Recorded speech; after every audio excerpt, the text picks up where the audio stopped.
Ciência e Fé começa de novo com você e hoje nós temos aqui uma pessoa muito especial que vai estar falando conosco de um assunto sobre apologética, a defesa da fé, a fé cristã, muitas vezes atacada. Nós temos uma pessoa muito especial aqui. Daqui a pouco eu te falo quem é.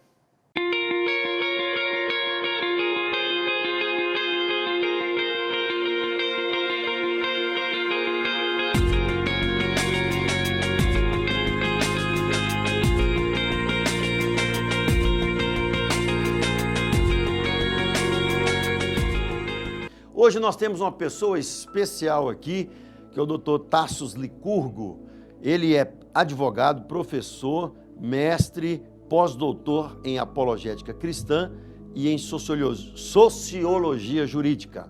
Formado em filosofia, liderança avançada, está no Ministério Pastoral também e é formado em estudos bíblicos. Dr. Tassos, tudo bem? Tudo bom?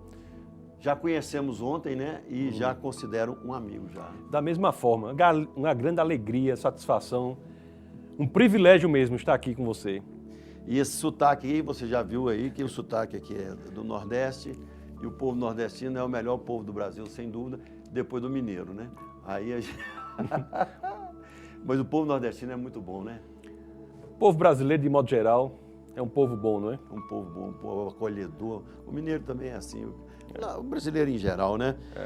Mas, doutor Tassos, defendendo a fé aí no mundo inteiro. Isso. É o que Deus colocou no nosso coração é exatamente estar nessas audiências hostis, em que as pessoas pensam que a fé em Jesus Cristo é uma opção irracional. Exatamente. Então, o que nós mostramos lá é que não, que seguir Jesus Cristo é algo que pode ser fundamentado, não só pela ciência, mas também pela história e pela filosofia. Você conheceu o Tiago, né, filho do pastor Jorge Linhares, o Tiago Linhares, lá em Oklahoma. Você morou lá também, né? Nós, geralmente, da temporada de inverno lá, nós vamos para ensinar lá. E Tiago está fazendo um curso preparatório lá, de treinamento lá. E foi nessa oportunidade que nós nos conhecemos. Uma pessoa muito boa, maravilhosa, do coração acertado. Tiagão, né? Uma pessoa muito boa. Então, vamos falar, né? Nós tivemos aqui uma entrevista com o Dr. McGrady, isso mesmo, gostaria de falar o nome dele, e ele trouxe a visão dele sobre a interpretação do Gênesis. Eu queria começar com você, e a gente já conversou há pouco, a gente tem uma visão muito parecida, mas nós temos três interpretações principais aí do Gênesis, né? Nós temos a linha plena liberal, que é o evolucionista teísta, né? Nós temos a interpretação da Terra Antiga e a interpretação da Terra Jovem. Dr. McGrady, ele é um defensor, assim, apaixonado pela Terra Jovem. Criação em 6 dias, o dia é de 24 horas e a gente não passa muito, não tem como interpretar isso, segundo ele, da maneira dele. E eu ouvi também a Adalto Lourenço, que tem mais ou menos essa interpretação. E vamos falar um pouquinho pelo menos mais dessas duas, né? A Terra Antiga e a Terra Jovem. Vamos explicar um pouco o que seria isso. Mas antes disso, o que é apologética para o pessoal que está nos ouvindo? Apologética é um termo que decorre da transliteração do grego apologia. Apologia, em grego, é um termo jurídico, que quer dizer apresentar as defesas. Então, quando nós vamos para as Escrituras, mais especificamente na 1 de Pedro, capítulo 3, verso 15, nós lemos que nós devemos estar aptos para apresentar as defesas da nossa fé, as razões por que cremos. Então, a apologética nada mais é do que o estudo das razões para a fé cristã. E você tem participado de debate em faculdades, tem dado aula, está em cursos sobre isso? Isso. Meu chamado específico é para audiências hostis, em que nós nos colocamos apresentando as razões históricas, científicas e filosóficas para se seguir Jesus Cristo. E lá nós podemos abrir para perguntas e discutir os fundamentos para as mais diversas visões de mundo, sempre mostrando que o cristianismo não tem medo do conhecimento, não tem medo da ciência, não tem medo da investigação, porque o cristianismo, conforme Jesus mesmo disse em João 14,6, é a expressão da verdade. Então nós mostramos nada mais do que as evidências e os fundamentos para a fé cristã. Então é isso em que consiste o esforço apologético. Eu estava vendo uma exposição do Dr. William Gray, né? Falando sobre esse último livro do Stephen Hawking, né? E ele é bem materialista a interpretação dele no final, porque no outro livro ele deixou uma deixa que poderia, né, chegar a entender a teoria do tudo, entenderia Deus. E nesse livro novo dele, ele chega à conclusão que o nada, né, o ex nihilo, o nada que produziu nada e que nada produziu. Mas ele estava... A gente sente que está muito acalorado esse debate na Europa e nos Estados Unidos. Não é verdade? Assim, o que tem chegado para a gente aqui está muito... Há um certo respeito já em posicionamento, em apologetas e filósofos cristãos, né? Olha, o que há na visão de mundo naturalista, materialista, é, em última instância, a ideia de que tudo surgiu do nada a partir do nada. Isto é menos razoável do que você entender que tudo surgiu do nada a partir de alguém. Então, mesmo para o materialismo naturalista, o fundamento último dele é o nada criando tudo, o que é totalmente contrário ao bom senso. A nossa experiência no dia a dia é que alguém cria as coisas. Então, você traz para a discussão uma premissa que é de difícil aceitação, essa premissa materialista, naturalista, de que o nada criou alguma coisa a partir do nada. O elemento de criação de tudo a partir do nada é um elemento que existe na Bíblia. A primeira frase da Bíblia começa assim: Deus criou os céus e a terra. Este criou em hebraico quer dizer bará.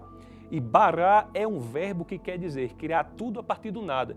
Mas ali nós temos um sujeito criando, que é Deus, que inclusive está fora da criação. Então Deus é algo que antecede a sua criação, está fora da criação. Então esta é a visão de mundo teísta, mais especificamente teísta cristã. Então, doutor Tasso, mas é muito difícil a gente crer que o nada pode criar o nada, né? Porque as teorias científicas sempre elas chegam nessa singularidade. O que há antes do nada? Não é verdade? Tem que haver um sujeito, tem que haver uma... Não tem como. Você precisa ter mais fé. É preciso ter mais fé no nada do que em Deus. Olha, sendo bem restrito ao que diz a ciência, vamos ser bem restritos, vamos nos restringir ao que diz a ciência. O que é que ela diz? Ela diz que o universo, e juntamente com ele a matéria, o espaço e o tempo, foram criados com o Big Bang. O que é que diz mais a ciência? Ela diz que as leis da física foram criadas com a criação do universo. Então, qualquer ato anterior à criação do universo, de acordo com a própria ciência, não pode ser considerado um ato natural, pelo simples fato de que leis da natureza não havia. A própria física fecha a porta para a possibilidade da criação ser um ato natural, porque a física diz que as leis da natureza só existem com a criação do universo, que com ele, conforme disse, criam-se a matéria, o espaço e o tempo. Então, só daí, simplesmente falando da ciência, nós temos a ideia de que a causa do universo é atemporal, não espacial e imaterial, e cujo ato de criação não foi um ato natural, o que muito provavelmente foi um ato de decisão. Então, essa história de que o nada criou o tudo a partir do nada é uma história que encontra limites na própria ciência. É uma discussão estritamente científica que fica desarrazoada quando nós comparamos com a ideia de que alguém, uma causa não espacial e material, atemporal, tomou uma decisão nessa criação. Mesmo na teoria do espaço estacionário ou no espaço eterno, antes do eterno tem que ter alguma coisa, né? Mesmo que algumas teorias, algumas já não creem mais no Big Bang, procuram outras teorias, como a do espaço eterno. Mesmo no espaço eterno, existe algo antes do nada. A eternidade, Deus não é unicamente eterno, ele é atemporal. Atemporal. Nós, por exemplo, nós somos eternos. Quando morremos, nós viveremos para sempre. Deus, ele é atemporal, ele subverte a lógica passado, presente e Mesmo futuro. a eternidade é uma forma de tempo, então por isso que Deus é atemporal. Perfeito. Ele vem- A eternidade é uma qualidade inferior em termos de grandeza à atemporalidade. A atemporalidade é maior do que a eternidade. Inclusive, a característica de atemporalidade de Deus é a que permite que ele conheça o futuro sem que ele obrigue as peças a agirem de maneira tal e tal. Deus tem ciência do futuro e nós temos livre-arbítrio. Por quê? Porque ele vê o tempo de fora do tempo. Deus não é unicamente eterno, ele é atemporal, ele é a causa criadora do tempo. Aliás, se nós dissermos assim, antes da criação do tempo, já há um problema da linguagem. Porque a rigor, antes do tempo não existe. Não tem criação. Não tem antes, não tem durante e não tem depois. Tá entendendo? Estou entendendo. Então é exatamente porque Deus, a atemporalidade, ela é acima do eterno, porque mesmo se a teoria do universo eterno fosse uma teoria aceita e hoje tivesse tão difundida como é a do Big Bang, ela também precisava de um sujeito atemporal para dar o primeiro start. Quer dizer, sempre vai ter essa singularidade, ela só não encontra em Deus, porque nós chegamos no Deus na causa máxima primordial, princípio. Quer dizer, ele habitava em si, ele, a Trindade, o Pai, o Filho e o Espírito Santo, eles não tinham nada para ser. Eu vi um texto desse, do que eu falei para você, do William Gray, sobre mesmo que ele habitava em si, só o Pai, o Filho e o Espírito Santo, que não houvesse tempo, não houvesse nada, eles já eram bastantes em si, a Trindade perfeita. Ela não precisava ter aberto o tempo eterno. É muito legal isso. Antes de falar disso, eu gostaria de deixar claro o seguinte: a escolha pelo modelo de universo com início é uma escolha contra a qual a ciência lutou com todas as suas forças. A primeira teoria da Bíblia, quando você a lê, é a teoria de que o universo foi criado. Essa teoria foi combatida pela ciência durante pelo menos 30 séculos. Os cientistas se dobraram a esta teoria, não foi porque quiseram. Eles lutam com todas as suas forças contra essa teoria. Por quê? Porque no momento que você tem um universo com início, você tem que dizer quem foi que causou aquele universo. Foram descobertas científicas, evidências científicas que forçaram os cientistas, contra as suas próprias vontades, a adotarem o modelo de universo com início. Entre as principais descobertas estão a segunda lei da termodinâmica, o universo expansão com Hubble, a radiação de fundo com Penzias e Wilson no laboratório Bell, as galáxias semente, a própria teoria da relatividade, que é algo recente e comprovada. A teoria da relatividade, Einstein é recente. Einstein nasceu na cidade de Ulm em 1879 e morre em Princeton, nos Estados Unidos, em 1955. Recentemente. Então, a existência, por exemplo, de urânio é uma prova de que o universo teve um início. Porque se o universo fosse eterno, todos os urânios do mundo já teriam tempo mais do que suficiente para terem decaído até o chumbo. Como ainda identificamos urânio, é porque eles não tiveram tempo suficiente, então o tempo teve um limite. Aliás, filosoficamente, nós podemos até dizer que é um argumento forte filosófico para dizer que o universo teve um início. Olhe, se o universo fosse eterno, para frente e para trás, hoje nunca teria chegado. Por quê? Porque não há, na matemática, um conjunto infinito de elementos reais, como os dias.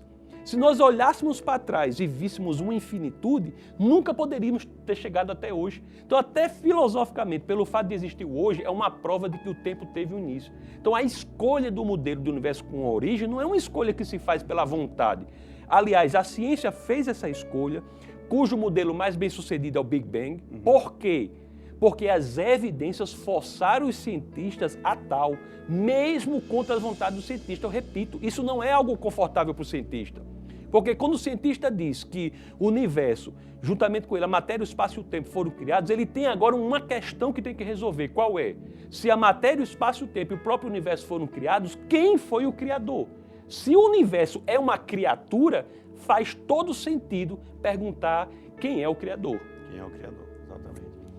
E a própria eternidade, que é como você falou, nós, os anjos, nós somos eternos, até mesmo a condenação, até mesmo o homem condenado, a vivência do inferno, ele será eterno, a condenação será eterna. A criação de Satanás e seus anjos é uma criação eterna, mas feito por algo atemporal. Por isso que a gente não dá conta, nós não podemos colocar Deus também na questão. Eu não posso dizer quem criou Deus, porque essa pergunta simplesmente não cabe numa criatura atemporal.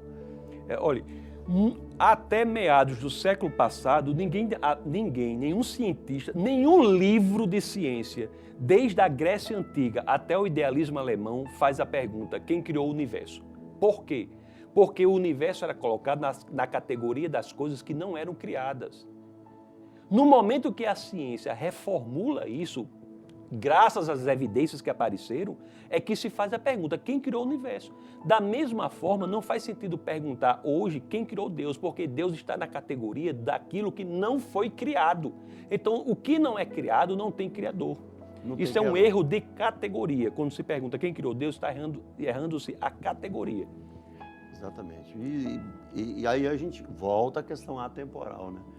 Olha, eu vou fechar esse primeiro bloco. O papo aqui está tão bom que a gente até vazou um pouco aí. Daqui a pouco o Dr. Tassos vai estar conosco aqui. Continue conosco, TVJet, o canal da palavra.